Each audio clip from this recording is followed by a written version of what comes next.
Torej, dve vzporedni ravnini z nabojema plus minus sigma, z gostotama, nasprotnima.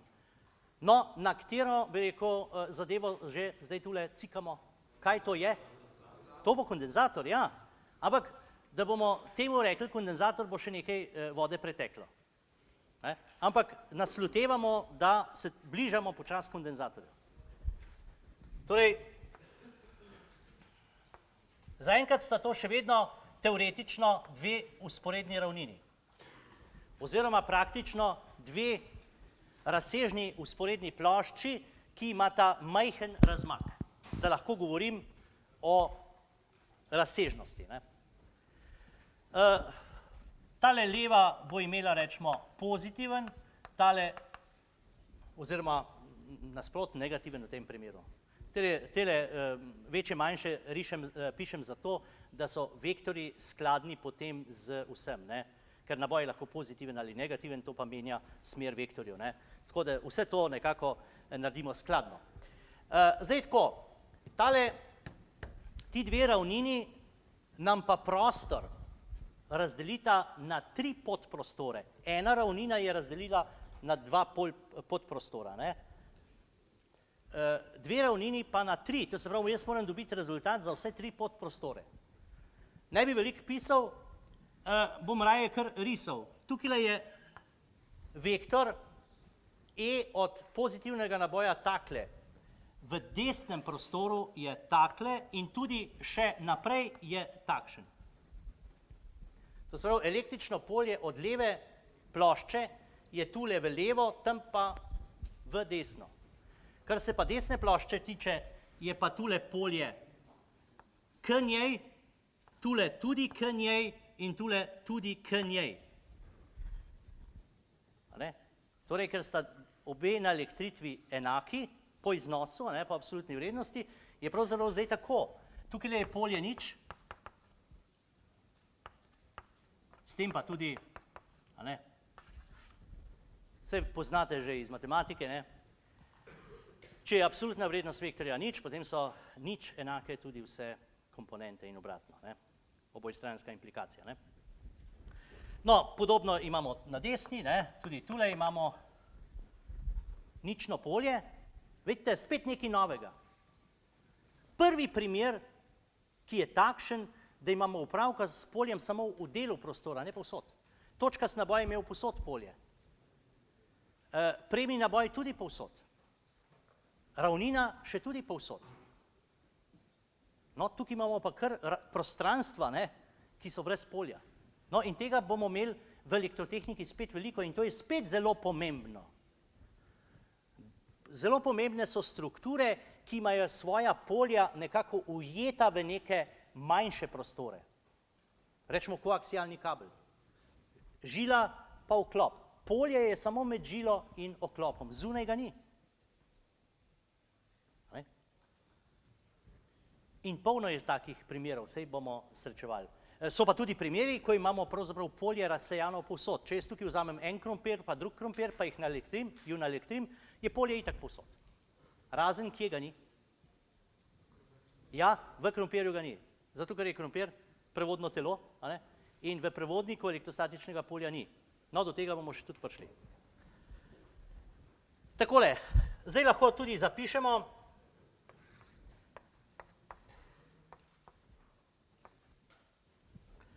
Če tole orientacijo vzamemo,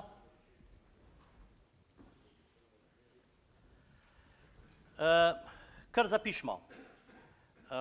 Bom šel kar na naslednjo tablo, ker bom potem še sliko dal. Takole, EX je sedaj.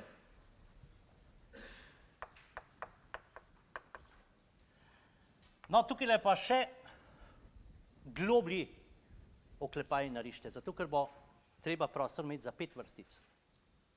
Zakaj za 5, boste takoj videli. Zdaj gremo najprej strogo desno. Strogo desno, to se pravi desno od desne, tam je polje nič. Pišemo nič za x-e, ki so več kot d. Potem pa tukaj pustite prazen prostor. pa bomo šli v sredinski del. Tlele noter, med ravninama. Med ravninama je zdaj kako?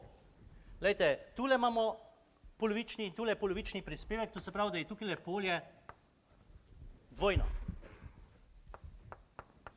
Dva enaka prispevka imamo. No, vsak prispevek je pa sigma z 2 epsilon, to se pravi, da bo v tem delu sigma z epsilon nič, če je x med nič in d. Se strinjamo? No, seveda pustimo spet eno vrstico prosto in se pomaknemo v skrajni levi prostor, tam se pa spet vektorja srečata kot nasprotna vektorja in je nič. Nič za x, ki je manjše od nič.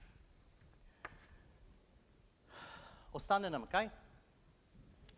Ostaneta nam, ja, pravzaprav točke v ravnini, no, zdaj to je tako, ne, v naboju, ne, malo je treba to tako pogojno vzeti, ne, ampak zdaj tako, ko gremo v tole ravnino, je njeno lastno polje enako nič, to se pravi, na tem mestu je samo polje od leve.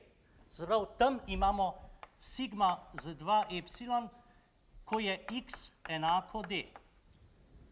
In ko se preselimo na tole ravnino, je njeno lastno polje enako nič, od desne je pa v nasprotno, oziroma je pa k. Ne? To se pravi, spet pišemo sigma z 2 epsilon nič za x na nič. Takole. No, bi tule zdaj še zadevo skiciral.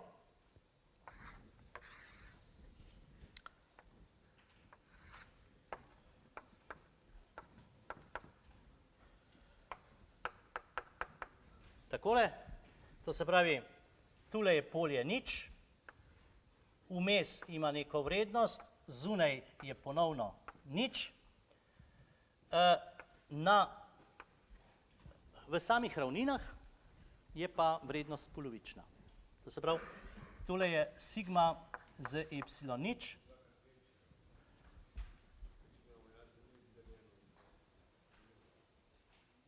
ja, pol manj od tega, ne? A je v redu? Pol manj. No, spet enak komentar kot pri prejšnji sliki, ne? Torej, spet imamo opravka z funkcijo, ki je pretrgana. Ko boste pri matematiki imeli nezvezne funkcije, vedite, da jih imamo v elektriki tudi. Ne? Tudi impuls, vlak impulzov, rečemo, nek binarni signal, teoretično obravnavamo kot nezvezno funkcijo. Ne? Se pravi, impuls, brez impulza in tako naprej. Ne? Torej, velja tisto, kar sem zadnjič rekel, z matematiko si moramo biti blizu. Potem so tudi, bi rekel, razumevanja elektromagnetike povsem drugačna.